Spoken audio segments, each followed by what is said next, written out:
नमस्कार दोस्तों, मैं प्रवीण कुमार उज्जवल क्लासेस में एक बार फिर आप सभी का स्वागत करता हूं। आई होप कि आप सभी बहुत अच्छे होंगे। तो आज की इस वीडियो में मैं आपके लिए एक और जबरदस्त टॉपिक लेकर के आया हूं, जिस टॉपिक का नाम है प्लास्टर ऑफ पेरिस, जो कि क्लास 10th के लिए काफी मोस्ट इंपॉर्टेंट है और ये चैप्टर 2 का है, ठीक ना।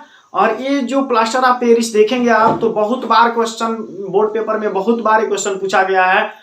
मैं उम्मीद करता हूं कि इस बार भी पेपर में आने वाला है, तो आप रेडी हो जाइए पेन कॉपी लेकर के और इसको भी क्या कर लीजिए, आप नोट कर जाइए और इसको भी लर्न कर जाइए, जिससे कि अगर ये बोर्ड में पेपर आ जाए, जो बोर्ड पेपर में जो क्वेश्चन आ जाए तो आप उस क्वेश्चन को आसानी से लिख लें। ठीक है, तो चलिए हम चलते हैं अपने टॉपिक पे। इससे पहले थोड़ा सा मैं आपसे रिक्वेस्ट करना चाहता हूं कि यदि आप मेरे चैनल पे नए व्यूअर्स हैं तो सबसे पहले आप मेरे चैनल को सब्सक्राइब कर लें, वीडियो को लाइक कीजिए और ज्यादा से ज्यादा अपने दोस्तों के पास शेयर भी कीजिए, जिससे कि मेरा भी मनोबल बढ़ता रहे और मैं आपको और बेहतर से बेहतर आपको वीडियो देने का प्रयास करूं। ठीक है, तो चलिए जो यहाँ पे हमारा टॉपिक है प्लास्टर ऑफ पेरिस, आप देख सकते हैं कि बहुत बार एक क्वेश्चन पूछा गया है बोर्ड एग्जाम में, ठीक है ना। ये 2020 में भी पूछा हुआ था क्वेश्चन, ठीक है। तो देखिए इंग्लिश में भी इसको क्या बोलते हैं, प्लास्टर ऑफ पेरिस ही बोलते हैं। अब यहाँ पे आप थोड़ा सा हम इसके बारे में हम लोग चर्चा क्या करेंगे कि इसका जो रासायनिक नाम होता है क्या होता है, जो इसका अणु सूत्र होता है ये क्या होता है, इन सभी के बारे में हम चर्चा करेंगे। फिर इसको कैसे बनाया जाता है इसको भी हम बताएंगे आपको, इसका उपयोग क्या है इसको भी बताएंगे, ठीक ना। तो आप वीडियो में अंतिम तक बने रहें, जिससे कि आपको एक एक टॉपिक जो इसमें का वर्ड है ना ये अच्छे समझ में आ जाए, ठीक है, जिससे कि आपको लिखने में दिक्कत ना हो। तो यहां पे देखेंगे आप प्लास्टर ऑफ पेरिस का रासायनिक जो नाम होता है वो होता है कैल्शियम सल्फेट डाइहाइड्रेट। क्या बोलते हैं आप, कैल्शियम सल्फेट डाइहाइड्रेट बोलते हैं। डाइहाइड्रेट मैंने इससे अगर आप इससे पहले वाला वीडियो जो देखे होंगे जिसमें मैंने आपको बताया था धावन सोडा, ठीक ना, तो धावन सोडा में मैं बताया था कि जब वहां पे जल के मॉलिक्यूल की संख्या 10 थी तो उसको हम डेकाहाइड्रेट बोल रहे थे। उसी प्रकार यहाँ पे क्या होगा, जब जल का मॉलिक्यूल यानी जो अणु है अगर उसकी संख्या 2 है तो हम बोलेंगे डाइहाइड्रेट, ठीक है। अगर हाफ हो तो आप बोलेंगे अर्ध या हेमीहाइड्रेट, याद रहेगा। चलिए तो इस चीज को आप याद रखेंगे क्योंकि बहुत बार एक क्वेश्चन पूछा जाता है ना एमसीक्यू में कि प्लास्टर ऑफ पेरिस का सूत्र क्या होता है, प्लास्टर ऑफ पेरिस का सूत्र क्या होता है। तो देखेंगे प्लास्टर ऑफ पेरिस का रासायनिक सूत्र क्या होता है, CaSO4.1/2H2O, या आप दूसरे भी फार्मूला से इसको बता सकते हैं कि 2 और यहाँ पे क्वेश्चन में CaSO4.H2O, ये क्या है, इसका रासायनिक सूत्र है, ठीक है। तो प्लास्टर ऑफ पेरिस का आप दो चीज जान लिए कि प्लास्टर ऑफ पेरिस का रासायनिक नाम क्या होता है, तो कैल्शियम सल्फेट डाइहाइड्रेट, ठीक है। इसको औद्योगिक के नामों से अगर जानेंगे तो जिप्सम बोला जाता है। यहाँ पे इसे देख सकते हैं प्लास्टर ऑफ पेरिस का रासायनिक सूत्र जो है वो ऑलरेडी यहाँ पे मैंने आपको बताया कि CaSO4.1/2H2O या 2 और कोष्टक में आप बताएंगे CaSO4 डॉट, यहाँ पे आप कोष्टक बंद करेंगे और .H2O, ये होता है प्लास्टर ऑफ पेरिस का फार्मूला, ठीक है। अब इसमें देखिए और चीजें इसमें कुछ कि कैल्शियम सल्फेट डाइहाइड्रेट का औद्योगिक नाम जिप्सम होता है। क्या होता है भाई, जिप्सम। थोड़ा जिप्सम का आप फार्मूला देखेंगे ना तो जिप्सम का फार्मूला क्या हो जाता है, तो देखेंगे आप यहाँ पे हम लिख दे रहे हैं इस चीज को कि जो जिप्सम का फार्मूला है वो है, आप देखेंगे यहाँ पे 2CaSO4.2H2, यही जिप्सम का फार्मूला है, याद रखेंगे। ये अभिक्रिया में भी आएगा, पूछेगा अभिक्रिया में भी इसका उपयोग करेंगे, इसीलिए हम लिख दिए जिप्सम का फार्मूला, जिप्सम का सूत्र। और कैल्शियम सल्फेट हेमीहाइड्रेट, आप बोलेंगे इसको कैल्शियम सल्फेट हेमीहाइड्रेट। हेमी क्यों बोलेंगे भाई, हेमी क्यों बोलेंगे, अभी मैंने आपको बताया हेमी तब बोलेंगे जब जल की मॉलिक्यूल की जो संख्या हाफ होगी तब। क्या बोलेंगे, कब बोलेंगे, हेमीहाइड्रेट बोलेंगे। कब बोलेंगे, जब जल की अणु जो उसका अणु सूत्र जो अणु है मॉलिक्यूल है वो कितना रहेगा, हाफ रहेगा, 1/2 रहेगा, तब आप हेमीहाइड्रेट बोलेंगे, ठीक है। चलिए तो हेमीहाइड्रेट का औद्योगिक नाम क्या होता है? प्लास्टर ऑफ पेरिस होता है, प्लास्टर ऑफ पेरिस होता है। चलिए, तो ये तो कुछ इसकी बेसिक चीजें रही। अब हम बात करते हैं बनाने की विधि। आपसे पूछता है यही ना है, बनाने की विधि पूछता है यार, प्लास्टर ऑफ पेरिस कैसे बनता है यार, इस चीज को हम लोग सीखने वाले हैं। तो आप बने रहिए वीडियो में, समझिए अच्छे से, आपको भी रिएक्शन बनाना आ जाएगा, आपको भी प्लास्टर ऑफ पेरिस बनाना आ जाएगा। बस मेरे से जुड़े रहिए ना, आपको हर एक चीज, आपकी हर एक समस्या का समाधान मैं करने वाला हूँ, ठीक है। तो यहाँ देखिए, जिप्सम को कितने डिग्री सेल्सियस पे भाई, कितने डिग्री सेल्सियस पे? 100 डिग्री सेल्सियस पे। किसमें पढ़ने जा रहा है? बनाने की विधि। आखिर में ये प्लास्टर ऑफ पेरिस कैसे बनता है इस चीज को। तो जिप्सम को 100 डिग्री सेल्सियस, यानी आप 373 केल्विन भी बोल सकते हैं 100 डिग्री सेल्सियस को, कोई बड़ी बात नहीं है, तक गर्म करने पर, यानी जिप्सम हम लेंगे, ठीक ना, और जिप्सम को हम क्या करेंगे 100 डिग्री सेल्सियस टेम्परेचर पे, या इसको 373 केल्विन पे इसको हम क्या करेंगे, गर्म करेंगे। तो गर्म करने पर क्रिस्टलन, जो क्रिस्टलन है, जल के कुछ अणु त्याग कर प्लास्टर ऑफ पेरिस देता है। जब यही चीज, जब आप जिप्सम को गर्म करेंगे कितने 100 डिग्री सेल्सियस पे, तो क्या करेगा, वहां पे जो क्रिस्टलन है, जल के अणु को कुछ त्याग करके प्लास्टर ऑफ पेरिस को दे देगा। चलिए हम इसको रिएक्शन के थ्रू समझते हैं कैसे। तो जिप्सम का फार्मूला हमने ऑलरेडी यहां पर लिखा है, देखेंगे आप। जिप्सम का फार्मूला 2 और कोष्टक में CaSO4, ठीक ना, और यहाँ पे आप फिर यहाँ क्या करेंगे, इसको आप लिखेंगे यहाँ पे जिप्सम। तो जिप्सम तो ये हो गया ना, हमको प्राप्त क्या करना है भाई, प्लास्टर ऑफ पेरिस प्राप्त करना है। क्या प्राप्त करना है? प्लास्टर ऑफ पेरिस प्राप्त करना है। तो आप क्या लिखेंगे, 2H2O आप लिखेंगे यहाँ पे।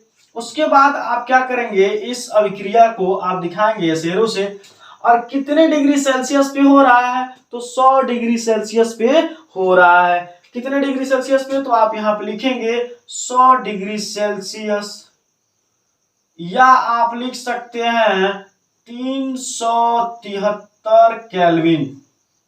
क्या लिखेंगे, यहां पे पहले आप जिप्सम का फार्मूला लिखेंगे, और जिप्सम का फार्मूला ये हो गया, ठीक ना, ये जिप्सम का क्या हो गया, फार्मूला हो गया। तो हमने यहाँ पे जिप्सम के फार्मूला को लिखा, और अभिक्रिया किसके प्रेजेंस में हो रही है, तो 100 डिग्री सेल्सियस टेम्परेचर पे हो रहा है। तो आप यहाँ पे, हमने आपको एरो के ऊपर दिखाया 100 डिग्री सेल्सियस टेम्परेचर, ठीक है।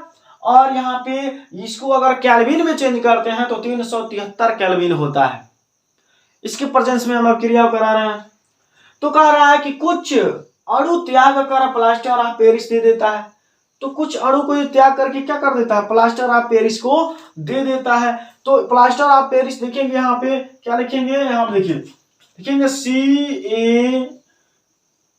CaSO4.H2O, क्या प्राप्त हो जाएगा, .H2O। तो यहाँ पे जब देखेंगे आप एक चीज यहाँ पे, कि यहाँ देखिए आगे इसकी संख्या कितनी है, 2 है ना, इसकी संख्या एक बार देखिए, इसकी संख्या 2 है ना। तो CaSO4 और यहाँ पे कितना आ जाएगा 2, और यहाँ पे लिखेंगे H2O, ठीक है, और यहाँ पे 3H2O अणु और भी बनेगा, क्योंकि यहाँ पे देखिए 2 है, तो यहाँ पे जल के मॉलिक्यूल कितने हैं, 2 है, तो 2 से 2 गुणा कर देंगे तो 4 नहीं हो जाएगा। तो जल के जो अणु है, यानी जो उसके संख्या कितनी है, 10, 4 नहीं हो जाएगी। तो यहाँ पे देखेंगे ना, 1 हाइड्रोजन यहाँ पे, 3 हाइड्रोजन यहाँ पे, तो 4 इधर है, 4 इधर भी हो गया, बात खत्म। यानी ये क्या हो गया, प्लास्टर ऑफ पेरिस का फार्मूला हो गया। किसका हो गया, तो प्लास्टर ऑफ पेरिस। इसको शॉर्ट फॉर्म में हम बोलते हैं POP। क्या बोलते हैं, POP। POP का फुल फॉर्म क्या होता है, प्लास्टर ऑफ पेरिस होता है, याद रखिएगा।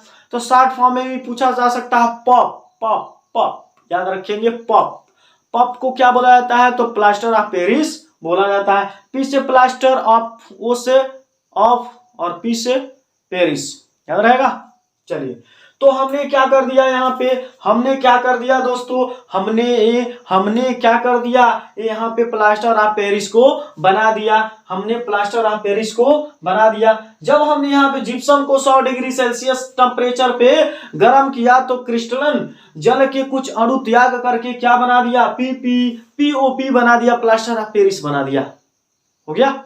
चलिए, अब यहाँ पे हमने क्या कर दिया, प्लास्टर ऑफ पेरिस को बना दिया, ठीक ना।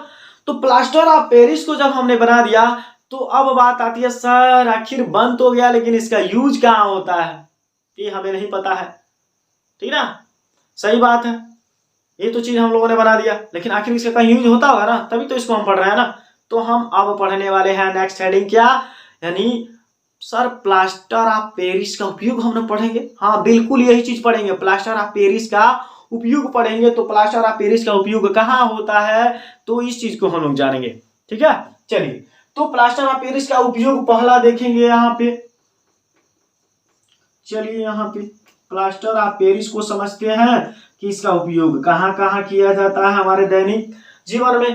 पहला यहाँ पे देखिए, यह जमने की प्रक्रिया, यह जमने की क्रिया में फैलता है, यह जमने की क्रिया में फैलता है, जहां जमना चाहिए वहां ये फैलता है, जमने की क्रिया में क्या होता है, फैलता है। इसलिए इसका उपयोग सांचे व मॉडल बनाने में होता है। देखिए जो प्लास्टर ऑफ पेरिस का खूबी क्या है, कह रहा है कि यह जमने की क्रिया में भी फैलता है, इसीलिए इसको क्या किया जाता है, कांच और यानी क्या किया जाता है, सांचे व मॉडल बनाने में किया जाता है। सांचा का मतलब जैसे मान लीजिए किसी चीज का ढांचा बनाना, ठीक ना। मान लीजिए मार्कर है तो मार्कर का क्या करना, ये सांचा बनाना, ठीक ना। सांचा यानी इसका मॉडल बनाना, ऐसे ही कौन करता है, प्लास्टर ऑफ पेरिस करता है, ठीक है। चलिए दूसरा समझते हैं, टूटी हुई हड्डियों को जोड़ने के लिए इसका उपयोग किया जाता है।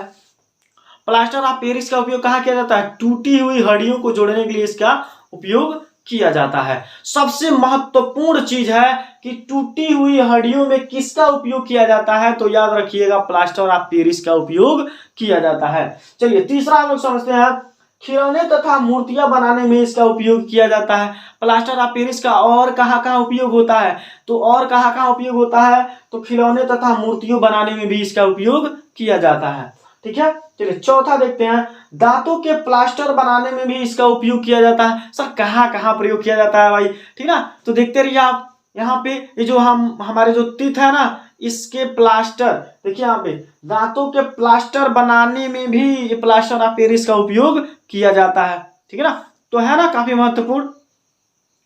नेक्स्ट यानी लास्ट क्या है, मकान की दीवारों तथा छतों को चिकना बनाने में भी प्लास्टर ऑफ पेरिस का उपयोग किया जाता है। चलिए नहीं अगर दिख रहा हो तो फिर भी आप नोट कर लेंगे, हम फिर आपको बोल रहे हैं कि मकान की दीवारों तथा छतों को चिकना बनाने में प्लास्टर ऑफ पेरिस का उपयोग किया जाता है।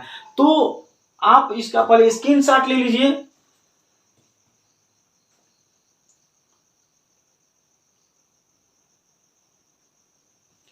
ठीक है। तो ये रहा प्लास्टर ऑफ पेरिस। तो हमने यहां पे देखिए इसमें क्या क्या पढ़ा दिया, हमने बेकिंग सोडा को भी पढ़ा दिया भाई, धान सोडा को भी पढ़ा दिया हमने, प्लास्टर ऑफ पेरिस को भी पढ़ा दिया। ये तीनों काफी ज्यादा महत्वपूर्ण है आपके बोर्ड एग्जाम के लिए।